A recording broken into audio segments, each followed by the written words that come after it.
De braqueur de banque à philosophe, laissez-moi vous raconter l'histoire de Bernard Stiegler. Le petit Bernard naît en 1952 à la campagne dans une famille modeste. Avec ses frères, il découvre l'alcool et dès le collège, il en boit assez régulièrement. Sa justification, en buvant de l'alcool, le monsieur se rapproche de l'état de libération des sens, comme décrit par certains poètes tels que Rimbaud. Parce que oui, Bernard, il aimait les poèmes, mais il aimait aussi le jazz. Il en écoutait beaucoup en buvant avec ses amis.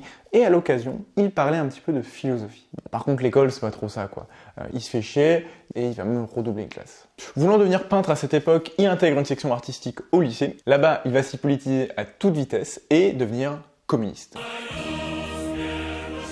Et puis soudain, boum, c'est mai 68. Alors il monte sur les barricades, il arrête le lycée avant d'avoir son bac.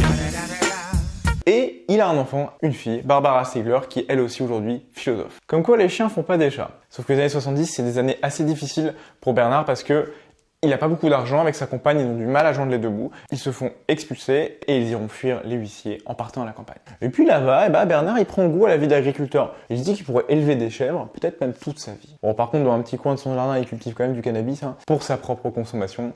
Il perd pas le nord, Bernard. Sauf que soudain, boum, en 1976... La France a chaud, la France transpire et la soif, elle est lourde. C'est une sécheresse sans précédent qui frappe la France. Ce qui va l'obliger à vendre sa ferme à perte, et puis après, il va ouvrir un restaurant et puis un bar à Toulouse, qui tous deux fonctionneront très bien. Pour un communiste, il n'est pas si mauvais entrepreneur. Son bar lui permettra de se nouer d'amitié avec le philosophe Gérard Granel, qui est lui aussi un grand fan de jazz. Néanmoins, suite à des pressions de la police qui a refusé de collaborer pour balancer les noms de certains de ses clients, il est contraint de fermer son bar. Et là, Bernard, il pète un câble, comme il a découvert sur son compte, il décide d'aller braquer sa banque. Oui, je vous jure que c'est vrai. Sauf qu'il ira la braquer avec un pistolet qui ne possède qu'une seule munition, pour lui, au cas où si ça tourne mal. Et après ça, il ira braquer 3 autres banques, puis il sera pris en flagrant délit par la police, et hop, direction la case prison. Il écopera de 8 ans de réclusion criminelle, dont 3 ans avec sursis, ce qui est en vérité une chance, parce qu'il aurait dû avoir jusqu'à 20 ans. Et Bernard, là-bas, il va pas s'arrêter. Il va faire une grève de la faim, et 1 mois de cachot, tout ça parce qu'il veut obtenir une cellule seul.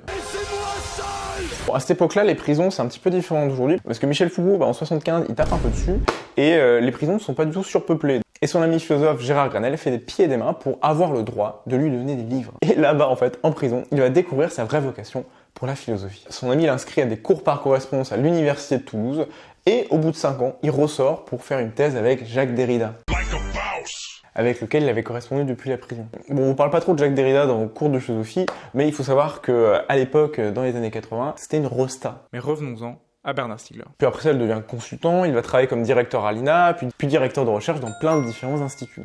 Et ouais, il s'est complètement refait une vie. Suite au référendum de 2005, il crée une association nommée Ars Industrialis, qui va devenir très vite internationale, car elle a réuni plein de chercheurs dans de multiples domaines, et cette association va militer pour une politique des technologies de l'esprit. D'ailleurs, vous pouvez retrouver des cours de Bernard Stiegler de philosophie de 2010. Le mec était précurseur totalement sur la chaîne d'Ars Industrialis. Et puis à cause de problèmes de santé, en particulier d'une occlusion intestinale, et certainement aussi d'une nature dépressive, qu'il n'a jamais vraiment caché, il avoue avoir été alcoolique pendant un certain moment, et Bernard Stiegler se donnera la mort le 5 août 2020 à l'âge de 68 ans. Et aujourd'hui, Bernard Stiegler est très clairement un des philosophes contemporains majeurs, dont nous parlerons de ses travaux dans le prochain TikTok.